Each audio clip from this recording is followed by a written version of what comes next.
우리 하나님 말씀 함께 보시겠습니다. 오늘 우리에게 주시는 하나님 말씀은 누가복음 17장 1절에서 4절까지의 말씀입니다. 누가복음 17장 1절로 4절 말씀 제가 봉독하겠습니다.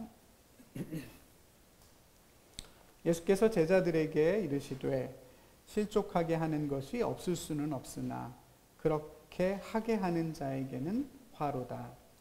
그가 이 작은 자 중에 하나를 실족하게 할진대 차라리 연자맷돌이 그 목에 매여 바다에 던져지는 것이 나으리라. 너희는 스스로 조심하라. 만일 내 형제가 죄를 범하거든 경고하고 회개하거든 용서하라. 만일 하루에 7번이라도 내게 죄를 짓고 7번 내게 돌아와 내가 회개하노라 하거든 너는 용서하라 하시더라. 아멘.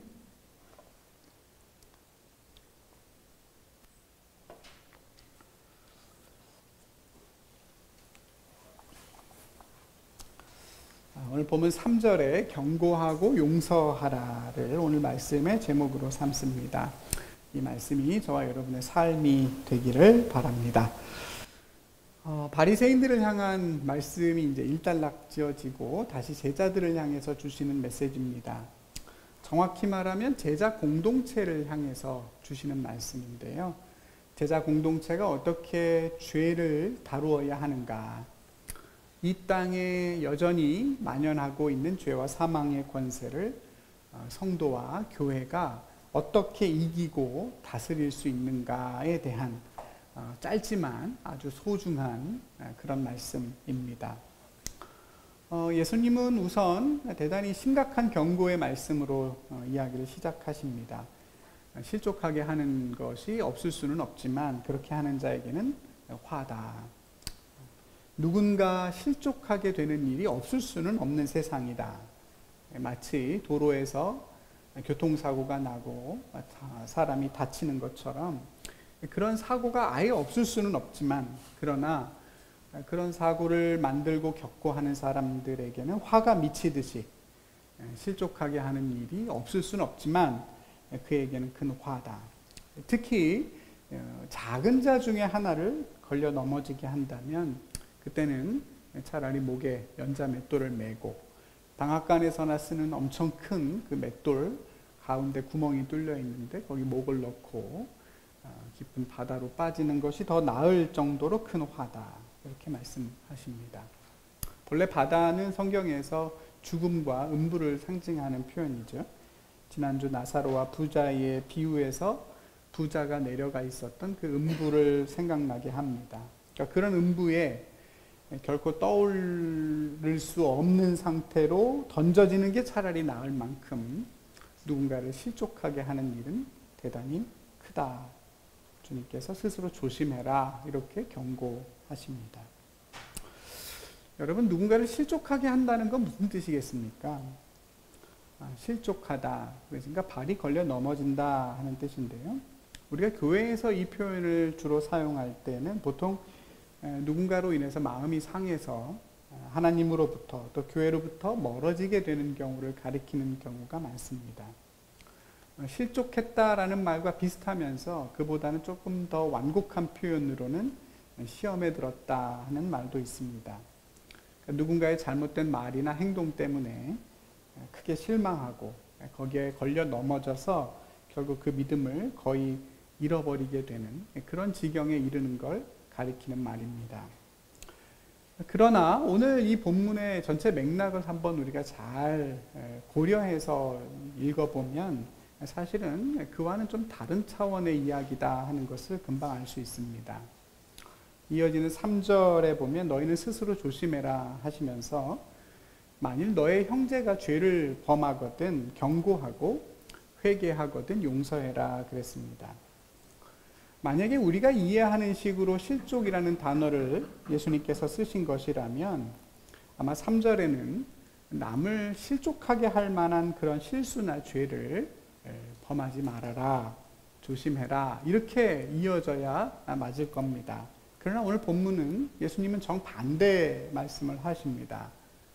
내가 잘못을 하거나 내가 죄를 범해서 다른 사람이 넘어지게 하는 것에 대해서 말씀하시는 것이 아니라 오히려 너의 형제가 죄를 범하는 것을 보거든 네가 어떻게 해야 되느냐, 여기에 대해서 강조하시는 겁니다. 그러니까 실족이라는 말을 자체가 우리가 이해하는 것과는 전혀 다른 차원인 것이죠. 누군가가 마음이 어려워져서 하나님으로부터 멀어지는 것에 대해서 얘기하는 것이 아니라, 물론 이제 그것도 우리는 실족이라 이렇게 표현할 수는 있겠습니다만, 여기서 예수님 말씀하시는 것은 그게 아니라 그가 하나님 앞에서 죄를 범하게 되는 것에 대해서 예수님은 실족이라 이렇게 표현하고 계시는 겁니다. 여러분, 차이가 구분이 되시는지요? 물론 누군가를 실족하게 하는 그 일은 대단히 그 자체로 심각한 문제입니다. 시험 들게 하는 것 대단히 큰 문제죠.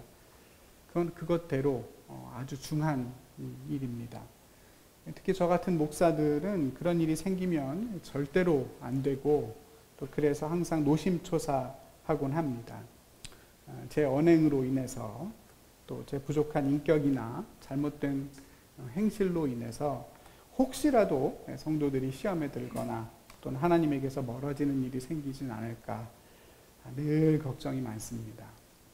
주일에 교회 예배드리러 와서 하나님께 기도할 때 항상 그 기도가 빠지지 않습니다. 하나님, 오늘도 제 모습 때문에 누군가 상처받거나 시험에 들지 않도록 제 입에 파수꾼을 세워주시고 제 몸짓 하나, 표정 하나까지도 하나님이 친히 다스려 주십시오. 매번 기도를 합니다. 그럼에도 불구하고 줄줄 새지요.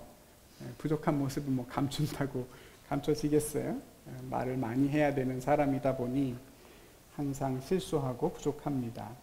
여러분이 항상 그걸 다 이해해 주시고 또 수없이 용서해 주시기 때문에 그나마 이만큼 목사다워지고 성도다워졌을 겁니다. 한편으로는 진심으로 감사하고 또 한편으로는 더 노력해야겠다 생각합니다. 열심히 하겠습니다. 우리말 사전에서 실족하다라는 단어를 찾아보면 발을 헛디디다, 걸려 넘어지다, 행동을 잘못하다 이렇게 나옵니다. 헬라어 단어 스칸달리조도 마찬가지인데요. 덫이나 함정을 뜻하는 스칸달론이라는 명사에서 왔습니다. 오늘날은 스캔들이라고 하죠.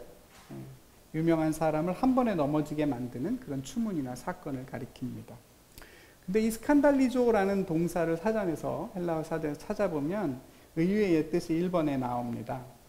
죄를 짓도록 유혹하다, 유도하다 이렇게 되어 있습니다. 죄를 짓도록 유혹하다, 유도하다. 그래서 오늘 본문 1절을 새 한글 성경에서는 이렇게 번역합니다. 죄의 유혹에 걸려 넘어지게 하는 일들이 일어나지 않을 수는 없습니다. 그러나 끝장입니다. 그런 일이 일어나게 하는 사람은, 이렇게 되어 있습니다. 전혀 다르죠? 그러니까 말씀드린 것처럼 어떤 실수로 인해서 다른 사람이 마음이 상하는 그런 문제가 아니라 나로 인해서 누군가가 죄의 유혹에 빠지게 되는 것을 가리키는 표현입니다. 조금 더 정확한 이해를 위해서 성경에 어디에 다른 이 표현이 동일하게 쓰였는가 살펴보면 예수님께서 이 말씀을 그대로 표현을 사용하신 경우가 있습니다. 주님이 제자들에게 인자가 이제 곧 붙잡혀서 고난을 당하고 박해를 받다가 죽임을 당한다. 그리고 부활할 것이다. 이렇게 제자들에게 말씀을 하셨을 때 베드로가 예수님을 붙들고 항변하지요. 아주 강하게 말립니다. 주님, 절대로 그런 일은 일어나서는 안 됩니다. 아주 그냥 예수님을 밀치듯이 항변하게 되는데요. 그때 주님이 말씀하시죠. 사탄아, 물러가라. 너는 나를 넘어지게 하는 자다. 네가 하나님의 일을 생각하지 아니하고 사람의 일을 생각한다 그랬습니다. 여기 나를 넘어지게 하는 자에 넘어지게 하다가 바로 스칸달리조입니다. 예수님께서 마땅히 감당해야 될 그 길을 가지 못하게 또는 가다가 넘어지게 만드는 걸 가리키는 얘기죠. 죄의 유혹에 넘어가도록 그렇게 유도하는 것을 베드로가 하고 있다는 얘기입니다. 제자들 중에 베드로가 주로 그렇죠. 예수님 발목을 많이 잡습니다. 예수님이 마지막 유월절 만찬에서 제자들 발을 씻겨주실 때도 다른 제자들 다 가만히 있는데 베드로 자기만 예수님 절대로 제 발만큼은 씻겨주실 수 없습니다. 예수님이 내가 너의 발을 씻겨주지 않으면 너랑 나랑 아무 상관도 없다 이놈아. 그렇게 말씀을 하시죠. 주님의 단호한 꾸중을 그때도 또 듣게 됩니다. 여러분, 예수님께서 그런 말씀을 하셨을 때 베드로가 예수님 걸려 넘어지게 만들어야 되겠다, 그래서 그런 말을 하진 않았겠죠? 그렇지 않습니다. 예수님을 사랑하고 예수님을 너무 존경하니까 그런 겁니다. 주님 생각해서 한 말이에요. 주님이 고난당하시고 죽는다 그러는데 그럼 제자가 돼가지고 주님 잘 생각하셨습니다, 얼른 하십시오. 그렇게 말할 수는 없잖아요. 사람의 도리상 예의로라도 예수님 그러지 않으시면 안 됩니까? 피하실 수 있으면 안 되나요? 뭐 이런 말씀을 하는 게 당연합니다. 근데 예수님께서 뭐라고 하시냐면 그게 예수님을 넘어지게 한답니다. 예수님이 영향을 받는다는 얘기, 안 받는다는 얘기예요? 강하게 받고 계시다는 뜻이에요. 예수님이니까 그런 유혹은 나는 괜찮아, 이게 아닙니다. 주님도 걸려 넘어지실 만큼 그런 누군가의 유혹은, 스칸달리조는 우리에게 큰 영향을 끼칩니다. 그래서 그만큼 더 강하게 꾸중하시는 거죠. 여러분, 우리는 어떻겠습니까? 저와 여러분이 함께 신앙생활을 하고 있는데 우리는 서로를 넘어지게 하는 일이 생길까요? 아니면 그런 일은 우리에게는 없을까요? 어떨 것 같습니까? 많겠지요? 서로를 미워해서가 아니라 서로를 아끼고 서로를 좋아해서 생기는 일입니다. 서로 많이 친밀하고 가족 같은 공동체가 되면 더 위험은 커집니다. 사람의 원수는 자기 가족이다. 예수님이 그런 말씀도 하셨거든요. 서로 사랑하기 때문에, 서로 힘든 걸 알기 때문에, 좀 쉬었으면 좋겠고 위로하고 싶기 때문에 자칫 누군가를 실족하게 만드는 일이 생길 수 있습니다. 그러니까 조심하라고 하십니다. 항상 스스로 조심하고 깨어있는 수밖에는 없습니다.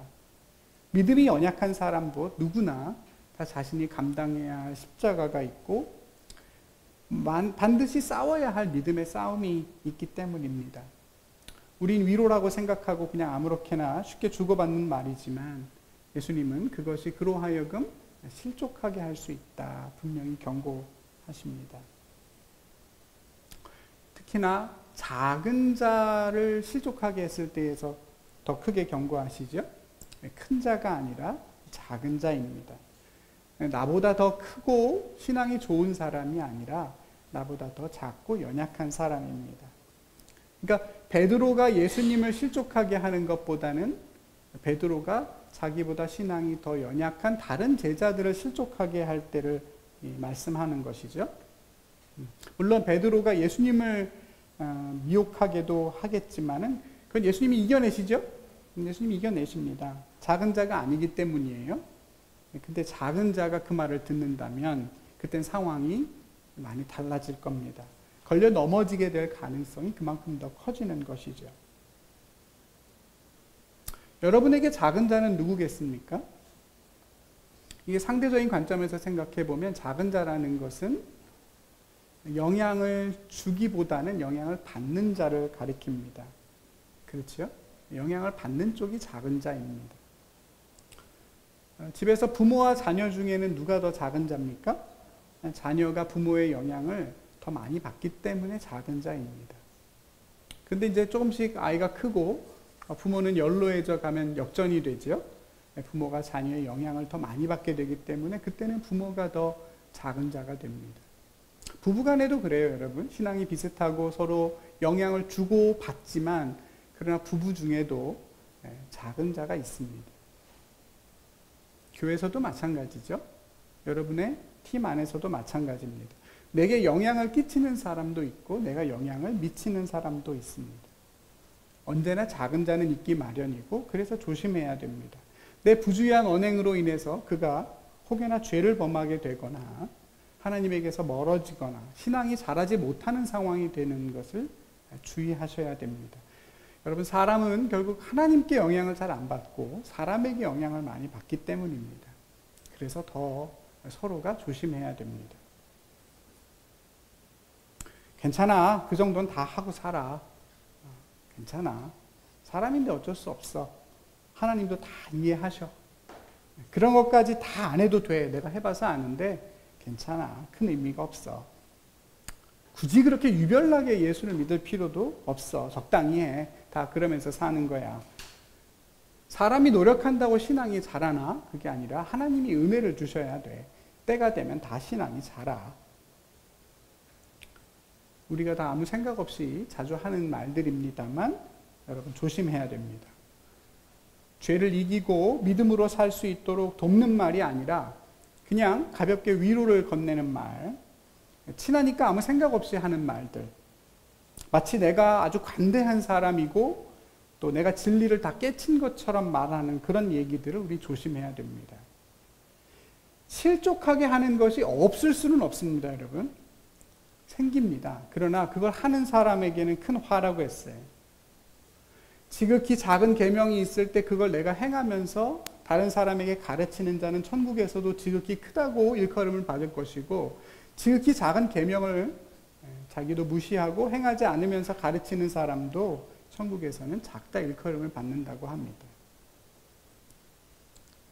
여러분, 그러니까 나와 더 큰, 내게 영향을 끼치는 사람에겐 좀 덜해요. 그분들은 영향을 아무래도 덜 받으니까요. 근데 나보다 연약한 사람 또는 나랑 비슷할 때는 좀 조심을 하셔야 됩니다. 마틴 루터가 종교개혁 때 후배였던 또 동료였던 멜랑이톤에게 쓴 편지에 보면 이런 대목이 나옵니다. 멜랑이톤, 용감하게 죄를 짓는 사람이 되세요. 용감하게 죄를 지어야 합니다. 용감하게 믿으세요. 이런 얘기를 썼습니다. 용감하게 죄를 지어라. 무서운 얘기잖아요. 근데 이건 괜찮습니다. 왜냐하면 멜랑이톤이 작은 사람이 아니거든요. 그러니까 그는 루터가 왜 그 말을 했는지를 명확하게 이해를 했습니다. 종교개혁 그 자체가 전쟁의 양상으로 흘러가니까 여러분, 그런 상황에서는 개혁을 위해서 하는 모든 일들이 다 고민거리가 되겠죠. 자칫 사람을 죽일 수도 있고 남을 피해를 입힐 수도 있기 때문에 하나부터 10까지가 다 근심거리입니다. 멜랑이톤은 학자였고 대단히 소심하고 예민한 사람이었거든요. 그러니까 자꾸 머뭇거리는 것이고 자꾸 생각만 하는 거예요. 그런 극단적인 상황이면 옳은 길을 택했으면 담대하게 나아가야 되잖아요. 그걸 옆에서 루터가 보고 있다가 이건 너무 지나치다. 용감하게 죄를 지으려면 어쩔 수 없다. 지금 이 상황은 그보다는 훨씬 더 중한 상황이니 용감하게 죄를 지어라. 용감하게 믿음을 가져라. 근데 여러분, 그런 말들을 아무에게나 전달하면 안 되겠죠? 그 상황이나 맥락을 전혀 이해하지 못하는 사람들에게 우리는 구원받았으니 용감하게 죄를 지어도 된다. 그러면 그 연약함이 완악함이 될 것이고 위험하게 될 겁니다. 그러니까 그 작은 사람을 항상 고려하고 생각하는 것, 그게 우리의 신앙이고 우리의 사랑이라는 것입니다. 만약에 여러분 옆에 있는 형제가 죄에 이미 넘어졌습니다. 걸려 넘어졌어요. 그러면 어떻게 하라고 예수님 말씀하시죠? 오늘 중요한 말씀을 하시죠. 만일 네 형제가 죄를 범하면 경고하고 회개하면 용서해라. 경고하고 용서하라. 이 둘 중에 어느 게 더 중요할 것 같습니까?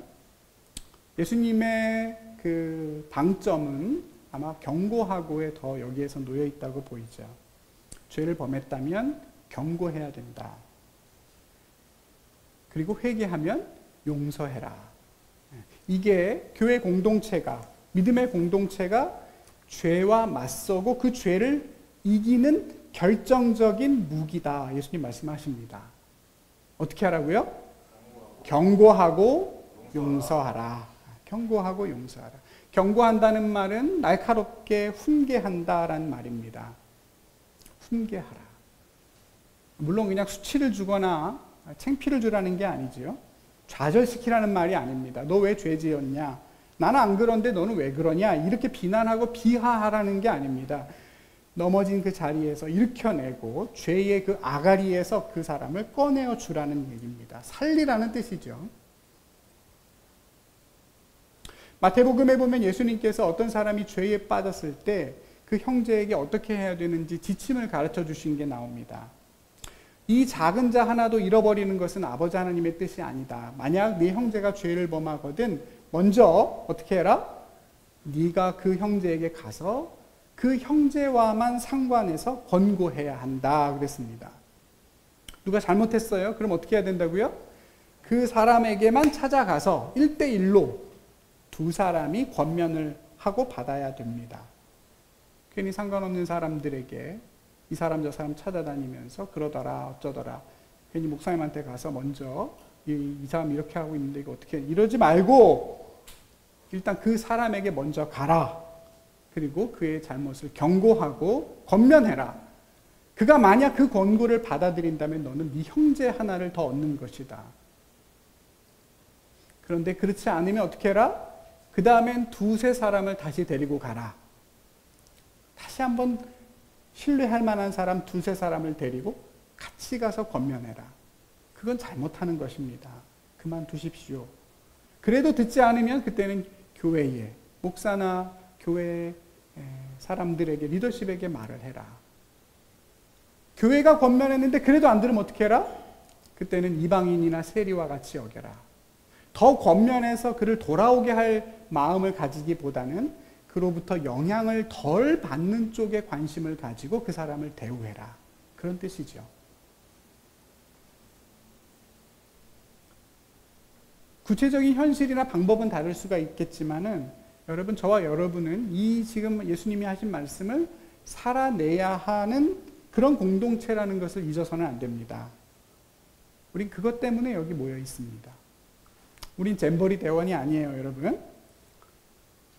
죄와 사망의 권세와 맞서 싸우고 있는 하나님의 군대이고, 우리가 왜 여기에 모여서 왜 함께 예배를 드려야 되는지, 죄를 이기고 이 땅에서 죄와 사망의 권세를 결박하고 주님의 몸된 교회를 거룩하게 이루어가기 위해서라고 하세요.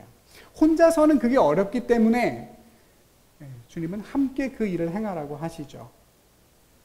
철과 철이 만나야 철이 날카로워지는 것처럼 사람은 사람이어야만 서로 만나야 날카로워진다. 잠언에 있는 말씀이에요. 그래서 서로 만나서 함께 교제하고 경고하며 용서받으며 살아가는 겁니다. 모이니까 이건 양날의 검이에요. 잘 되면 서로 날카로워지겠지만 자칫하면 그 죄의 영향력에 함께 빠지게 되겠지요? 예수님께서 그러잖아요. 바리새인의 누룩을 조심해라. 죄는 퍼진다. 너가 가지고 있는 연약함이 너로 끝나는 것이 아니라 다른 사람에게 누룩처럼 곰팡이처럼 퍼져간다. 그걸 조심해야 된다.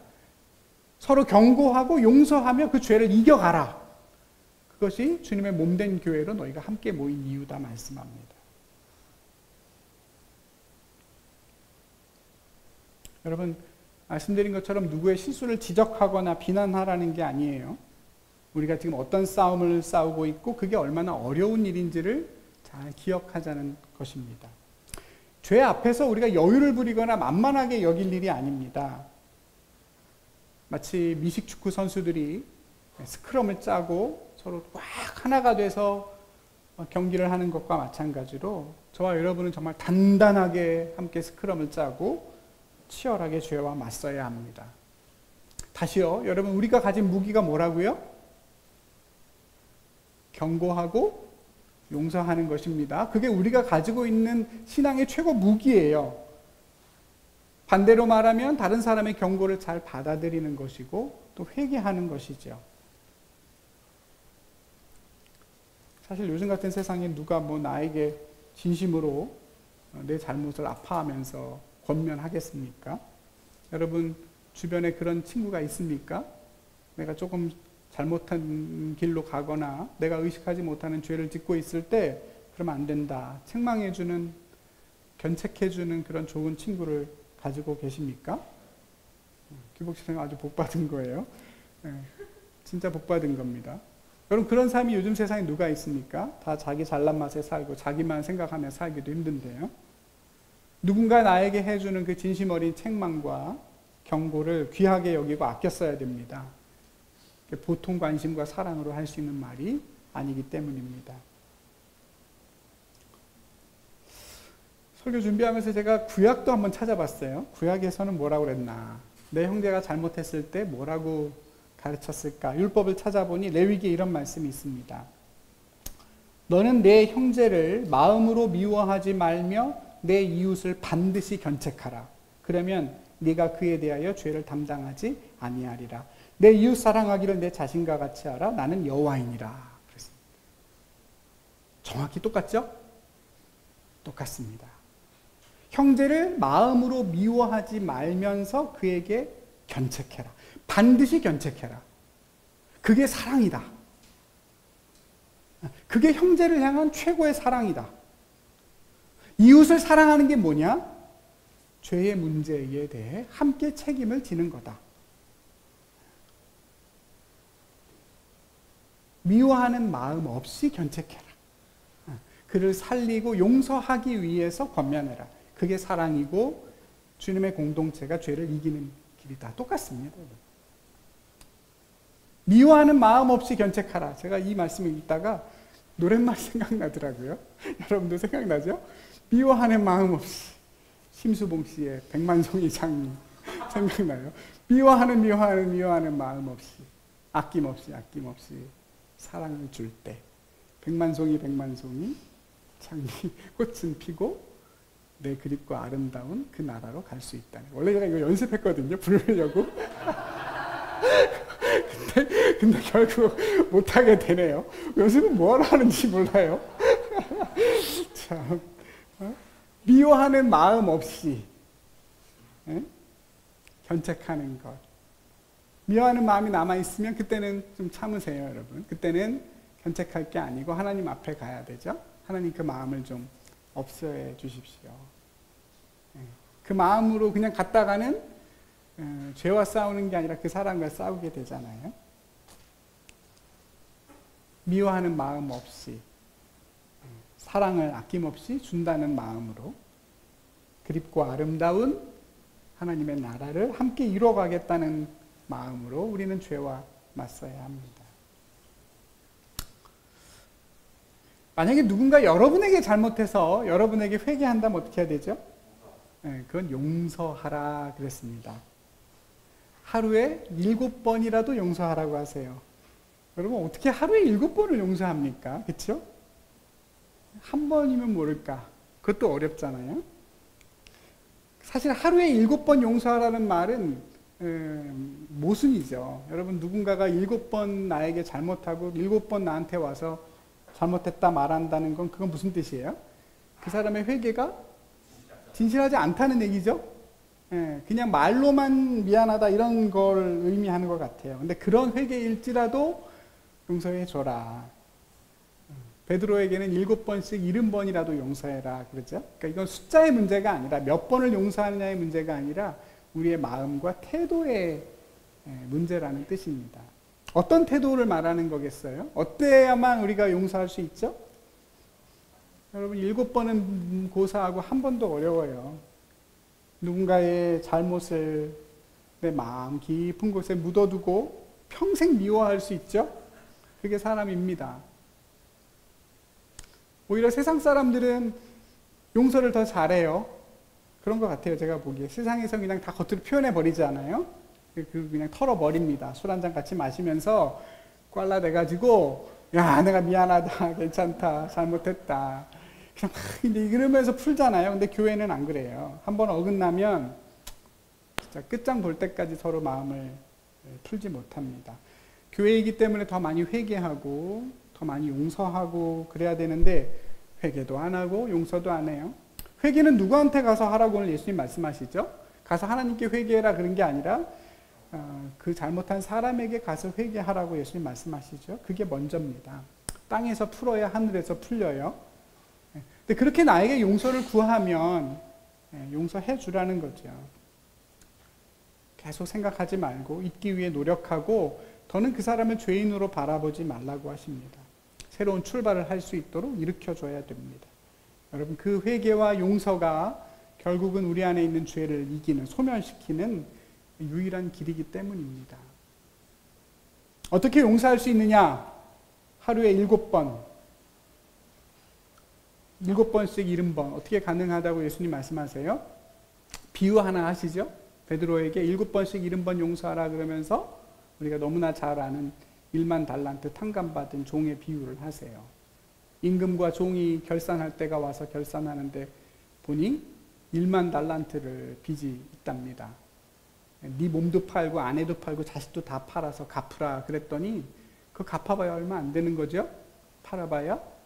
자그마치 1만 달란트면 은화로만 따져도 10조가 넘는데 그 많은 빚을 지어놓고 어떻게 갚을 수가 있겠어요? 그러니까 주인이 그냥 은혜로 탕감해 줍니다. 그거 탕감 받았으니까 얼마나 가볍고 살 것 같을까요? 그죠? 얼마나 자유로울까요? 얼마나 기쁠까요?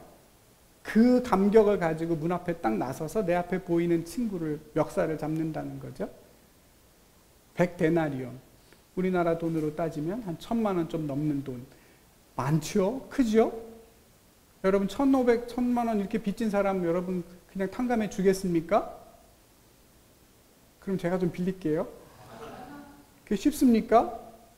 어렵죠. 그거 못합니다. 어떻게 1,500만 원, 1,000만 원 그냥 갚아줍니까? 탕감해 줍니까? 내가 정말 지금 방금 막 1만 달란트를 탕감받았다는 믿음이 필요한 대목이 바로 여기죠. 그냥 생각하는 게 아니라 정말 믿는 것입니다. 내가 진짜 그런 존재임을 실존적으로 받아들여져야 돼요. 그게 돼야 그 사람을 헤아리고 이해할 수 있죠. 그게 하나님의 은혜일 겁니다. 아, 내가 진짜 1만 달란트를 방금 탕감받고 나오는 길인 그런 사람이구나. 여러분 그게 믿어지십니까? 믿어지는 만큼 여러분 앞에 있는 친구의 그 100데나리온을 좀 깎아주십시오. 1만 달란트는 임금과 종의 관계인데요. 100데나리온은 나와 친구의 관계라고 그랬어요. 그러니까 하나님과 우리와의 관계에서 1만 달란트는 당연하게 탕감받는다고 생각하는데 친구들 사이에, 우리 서로들 사이에는 그 100데나리온도 도저히 용납이 안 된다는 뜻이겠죠.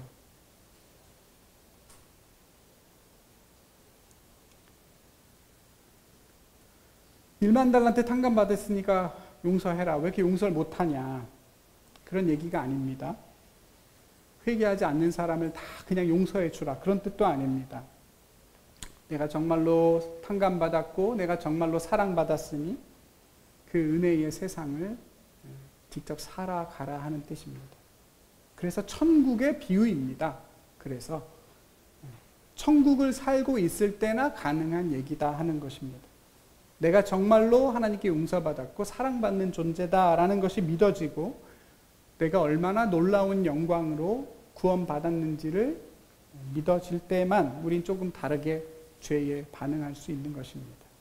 사랑하는 우리 성도 여러분, 저는 저와 여러분이 그 은혜를 지금보다 더 충만하게 누리면서 살기를 바랍니다.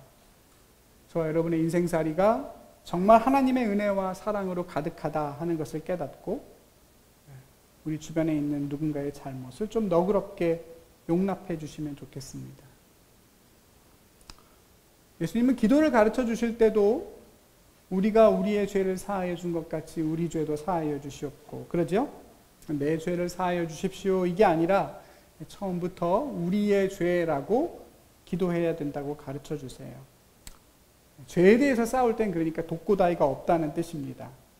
여러분 그렇게는 우리는 죄를 못 이깁니다. 죄를 싸워서 없앨 수 없습니다. 혼자 골방에 들어가서 수행하고 하나님께 회개해서 죄가 없어지는 게 아닙니다. 저와 여러분이 힘들지만 같이 죄를 고백하고 용서해 가면서 우리의 죄라는 마음으로 함께 싸워야만 그 죄가 이겨지고 진정한 샬롬과 자유를 누리게 된다고 말씀합니다. 여러분 요즘 예레미야 말씀에 묵상하다 보니까 예레미야가 하나님께 그런 기도 하잖아요. 하나님 우리의 악과 우리의 죄를 인정합니다.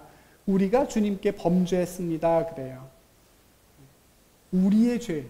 사실 별 죄를 지은 것도 없는 예레미야인데 계속 고백할 때 우리라는 명사를 쓰잖아요.